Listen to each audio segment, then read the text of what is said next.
They don't hate you. They hate the mask slipping. The moment you stop smiling, the moment you stop agreeing, the moment you stop playing your assigned role. That's when they panic. Because the world doesn't reward authenticity. It rewards obedience. It rewards performance. It rewards the carefully crafted social mask that keeps everything predictable. And you learned that lesson early. You learned that being real was dangerous. You spoke your mind once, you were mocked. You showed emotion once, you were dismissed. You trusted someone once, you were betrayed. So you adapted. You built a version of yourself that could survive. Polite, controlled, agreeable, unbothered. A mask so smooth that even you started believing it. But here's the truth no one tells you. The mask protects you, and it imprisons you. Every laugh that isn't real drains you. Every "it's fine" when it's not eats you alive. Every time you swallow your anger, your truth, your standards, you carve away a piece of your soul. And the world applauds you for it. They call you mature. They call you easy to deal with. They call you such a good person. But what they really mean is, you are safe. You won't challenge us. You won't disrupt the comfort of our illusions. The social mask is not weakness, it's strategy. And strategy is power, only when you control it. Most people don't. Most people become the mask. They forget who they were before the approval addiction started. They measure their worth by likes, by compliments, by how little conflict they create.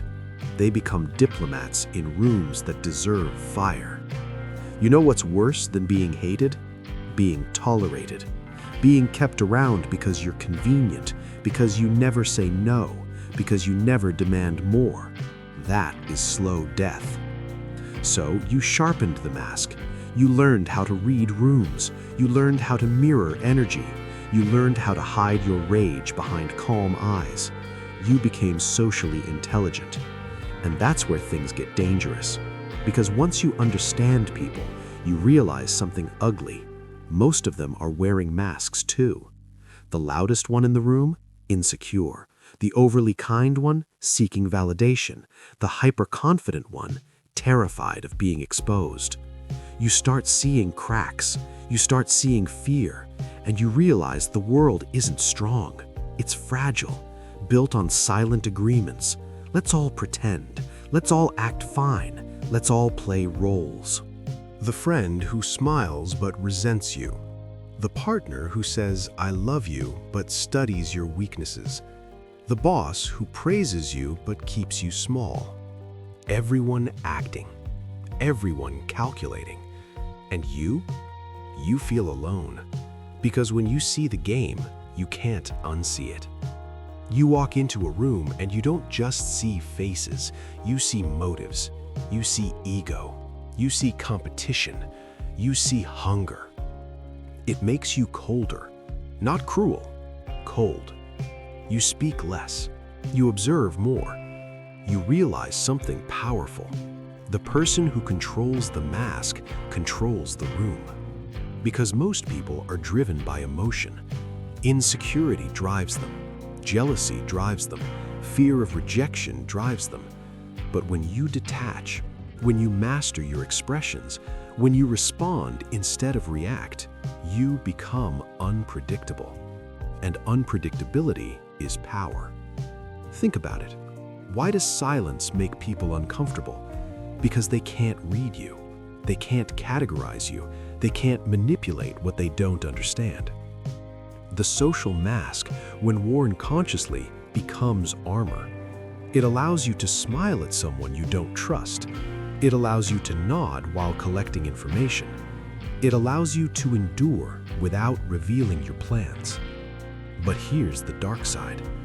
If you wear it too long, it fuses. You forget how to take it off. You sit alone and still feel like you're performing. You scroll and compare and adjust your personality based on invisible judgment. You become hyper-aware, hyper-controlled, hyper-disconnected. And deep down, you're tired. Tired of calculating every word. tired of filtering every emotion, tired of being strong all the time. But you can't stop, because the moment you drop the mask, you risk losing everything. Respect, relationships, status. Or at least that's what fear tells you. Here's the brutal truth. The people who only respect your mask were never respecting you. They were respecting what they could control. Your silence, your compliance, your predictability. Once you show boundaries, watch how quickly admiration turns into resistance. The agreeable one becomes difficult. The quiet one becomes arrogant. The kind one becomes selfish. Not because you changed, but because you stopped bending. And that's when the real test begins. You have two choices: double down on the mask or learn to weaponize it. Weaponizing the social mask does not mean becoming fake. It means becoming selective. It means understanding that authenticity is a privilege, not a default setting. Not everyone deserves access to your raw self. Not everyone deserves your unfiltered thoughts. The world is not a safe space. It's a battlefield disguised as a networking event. And on battlefields, you don't reveal your strategy. You don't bleed publicly. You don't show hesitation. You move with control. But control without identity is emptiness. So the real power is not in destroying the mask, it's in separating it from your core. You must know who you are beneath it. Your standards, your non-negotiables, your silent ambitions, your stored anger, your buried pain. That pain matters, because the mask was born from it. Every betrayal added a layer. Every rejection polished it. Every humiliation hardened it. You didn't become guarded for no reason. You became guarded because you were hurt. And hurt people either break or they evolve. You chose evolution. But evolution without awareness turns into emotional exile. You exile your vulnerability. You exile your softness. You exile your need for connection. And then you wonder why you feel numb. The mask is not the enemy. Unconscious masking is. When you wear it out of fear, you shrink. When you wear it out of strategy, you rise. Look at the most powerful individuals. They don't show everything. They reveal what serves them. They don't argue emotionally. They calculate responses. They don't seek approval. They create standards. That doesn't mean they're heartless. It means they're disciplined. There's a difference. The world taught you to smile when angry. Good. Now learn to stay calm when others are angry. The world taught you to hide your sadness. Good. Now learn to observe who tries to exploit it. The world forced you to adapt. Good. Now adapt consciously. Because the most dangerous person in any room is not the loudest, not the richest, not the most charismatic. It's the one who knows exactly who they are and chooses when to reveal it. You don't need to tear off the mask dramatically. You need to control the timing. You need to decide who sees the fire and who only sees the ice. And that requires something deeper than anger. It requires self-awareness so sharp it cuts illusions. Ask yourself, who are you when no one is watching? Are you still strong, or are you exhausted? Are you still confident, or are you empty? If the mask is the only version of you that feels stable, then you have work to do. Because power without authenticity collapses under pressure. And pressure is coming. It always does. The day someone disrespects you publicly. The day someone betrays you privately. The day someone tries to expose you. If you don't know your core, you'll crumble. If you only know your performance, you'll panic. But if you know the difference between your mask and your identity, you become untouchable. Because then insults hit the mask. Criticism hits the mask. Rejection hits the mask. And you stay grounded, calm, observing, planning. The social mask is not about hiding weakness. It's about choosing exposure. And choice is power. But here's the question most people are afraid to face. Are you wearing the mask, or is the mask wearing you? Good, because this is where it gets uncomfortable. Most people don't suffer because the world is cruel. They suffer because they don't understand the psychology of the mask they're trapped in. You see, the mask isn't just behavior. It's identity construction. It's the character you built to survive chaos. As a child, you noticed patterns. Love was conditional. Attention was earned.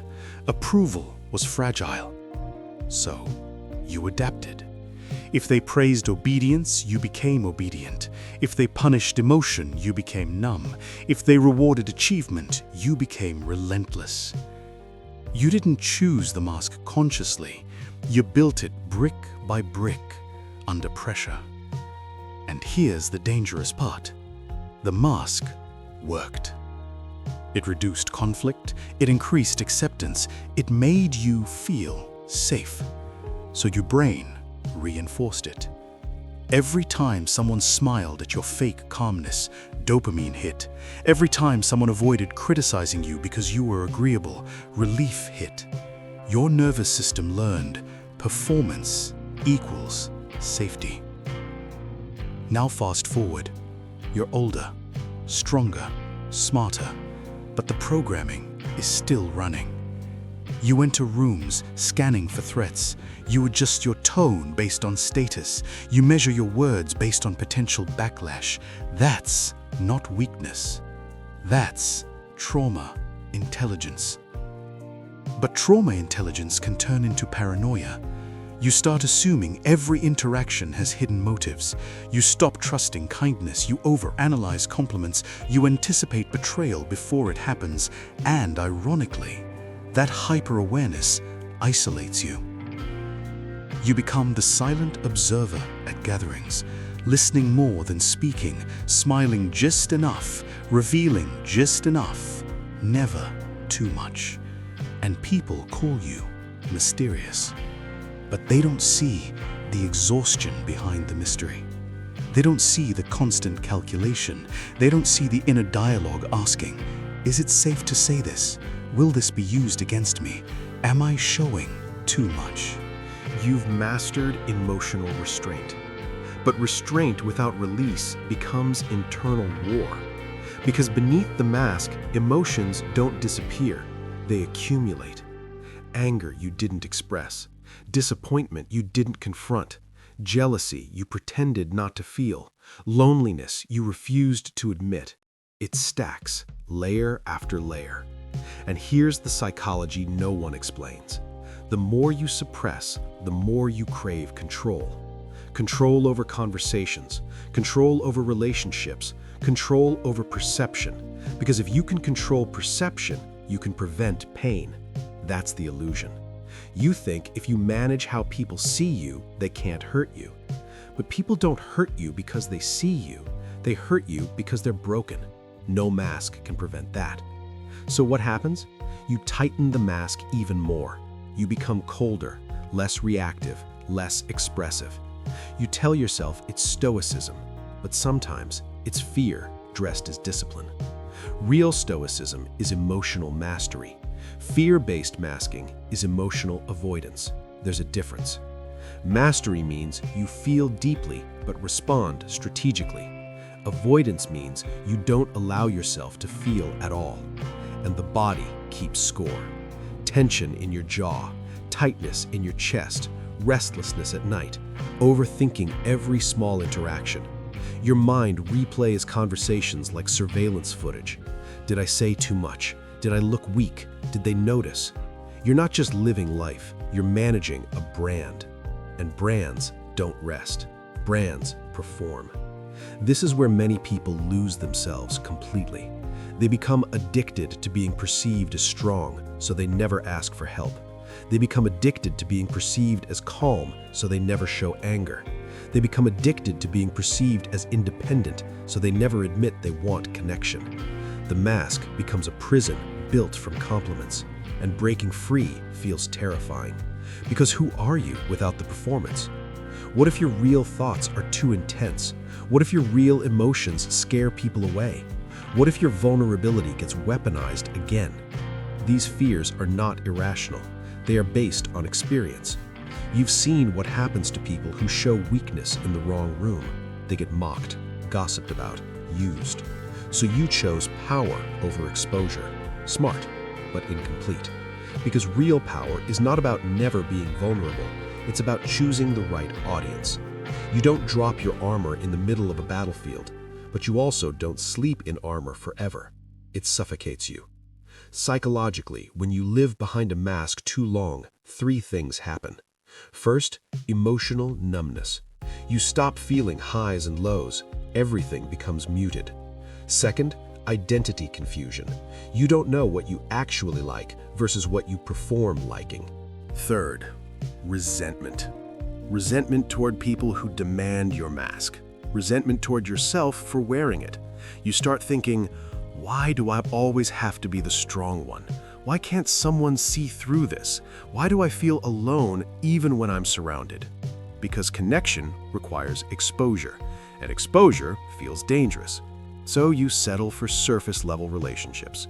People know your humor, they know your style, they know your achievements, but they don't know your fears. They don't know your late-night doubts. They don't know the rage you swallow.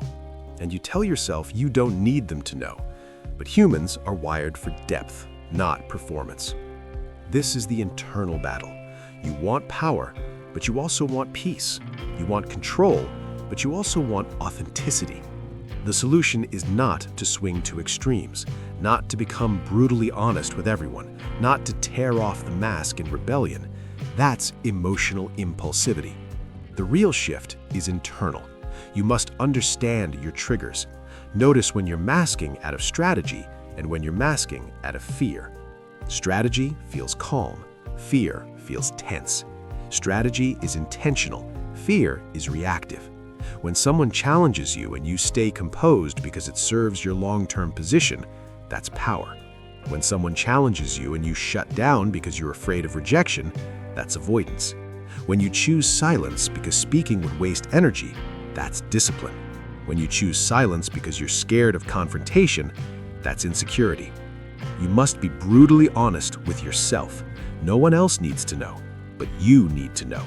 Because if fear is driving the mask, you're not in control, and control is the whole point. Here's another uncomfortable truth. Sometimes the mask attracts the wrong people. When you appear endlessly strong, you attract people who want to lean. When you appear endlessly calm, you attract chaos that wants stability. When you appear endlessly giving, you attract takers. Your mask shapes your environment. So if you're constantly surrounded by draining personalities, ask yourself, what version of you are they responding to? Predators look for predictability. Manipulators look for emotional reactions. Insecure people look for someone who won't outshine them. If your mask signals, I won't fight back, you will be tested. If your mask signals, I don't have needs, you will be neglected. This is why self-awareness is lethal. Once you see the pattern, you can adjust, not emotionally, strategically. You can maintain calm while enforcing boundaries. You can stay polite while saying no. You can smile while withdrawing access. That's evolution. Not everyone deserves the same version of you, and this realization is freeing, but it's also lonely, because growth reduces your circle. The more conscious you become, the fewer people feel aligned. You start cutting off conversations that drain you. You stop explaining yourself to those committed to misunderstanding you. You stop chasing validation.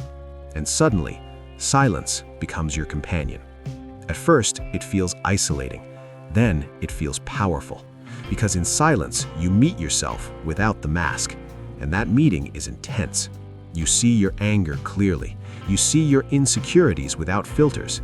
You see your ambitions without apology. And you realize you were never weak. You were just protecting yourself. The question now is not whether to wear the mask, it's whether you are strong enough to take it off when necessary. Because the next phase requires courage, not the loud, dramatic kind, the quiet kind. The kind that says, I know who I am, even if you don't. And once you reach that point, the game changes. The game changes because you stop trying to win it. You stop chasing dominance through perception. You stop measuring your power by how unreadable you are. You realize something deeper. Real power is internal stability, not intimidation, not mystery, not emotional suppression. Stability. The kind that doesn't shake when someone misunderstands you. The kind that doesn't crumble when someone leaves. The kind that doesn't inflate when someone praises you. When you reach this stage, the mask becomes optional, not mandatory. You wear it like a tailored suit, not like skin. And that difference changes everything. Because now, when you walk into a room, you're not scanning for threats, you're assessing alignment. You're not asking, how should I act? You're asking, who deserves access? That shift alone separates the reactive from the powerful. The reactive person performs to survive. The powerful person selects to thrive. You stop explaining your boundaries. You enforce them calmly. You stop announcing your growth. You demonstrate it silently. Someone disrespects you? You don't explode. You don't beg for understanding. You reduce access, silently, cleanly. No drama. That is terrifying to people who feed on reaction. Because when you don't react, they lose leverage. When you don't overshare, they lose ammunition. When you don't seek approval, they lose control. And here's the final transformation. You no longer need everyone to see the real you, because you finally see yourself. The anger you once buried, it becomes fuel, not chaos. The loneliness you once feared, it becomes clarity, not punishment. The betrayal you once replayed, it becomes wisdom, not obsession. This is the moment you separate identity from perception. You understand that your reputation is just a shadow. Your character is the substance. Shadows change depending on the light. Substance remains. So when someone calls you cold, you don't panic. When someone calls you distant, you don't overcorrect. When someone says you changed, you smile. Of course you changed. Evolution offends those who benefited from your old version. Read that again, internally. Evolution offends those who benefited from your old version. You were not obligated to remain digestible. You were not obligated to remain accessible. You were not obligated to remain predictable. The world rewards predictability because it's easy to control. You choose depth. Depth is not loud. Depth is not desperate. Depth is steady. And steady people are hard to break. Now imagine this. Someone tries to provoke you. Old you would have reacted, defended, explained, justified. New you listens, pauses, responds with precision, or doesn't respond at all. That silence, it's not weakness, it's assessment. And assessment is power. Because the strongest position is the one where you are never forced. Forced to speak, forced to prove, forced to perform. You choose your moves, like a chess player who sees 5 steps ahead. This is the ultimate revenge most people never understand. Not destruction, not humiliation, indifference. Indifference rooted in self-sufficiency. When you no longer need someone's validation, they feel it. When you no longer fear someone's absence, they notice. When you no longer react to someone's manipulation, they retreat. Because control requires participation, and you stopped participating. Not out of bitterness, out of clarity. The social mask once protected you from pain. Now it protects your peace. There's a difference. Pain avoidance is survival. Peace protection is sovereignty. And sovereignty is the final level. You become self-governed, emotionally independent, strategically selective. You build relationships slowly. You test consistency quietly. You invest where there is reciprocity. You detach where there is manipulation. No announcements, no threats, just action. And when you finally look in the mirror, you don't see a performance. You see a composed, aware, disciplined individual who survived betrayal without becoming bitter, who endured loneliness without becoming desperate, who mastered emotion without becoming numb. That is rare. That is power. The social mask is not something to destroy. It is something to master. Wear it when necessary, remove it when safe. Never confuse it with your soul. And never let it suffocate the fire that built it, because beneath the calm exterior, beneath the measured tone, beneath the controlled expressions, there is a mind that sees clearly, a heart that learned the hard way, and a presence that no longer begs to be understood. You don't need the world to validate your depth. You don't need the crowd to recognize your growth. You don't need applause to confirm your strength. You know. And that knowing makes you dangerous in the best way. Silent, stable, unmoved. Not because you feel nothing, but because you feel everything and choose discipline. So wear the mask, but never forget the face beneath it. Control perception, but never lose identity. Move in silence, but never silence yourself internally. Because the moment you master both, you are no longer surviving the social game. You are ruling it. Quietly.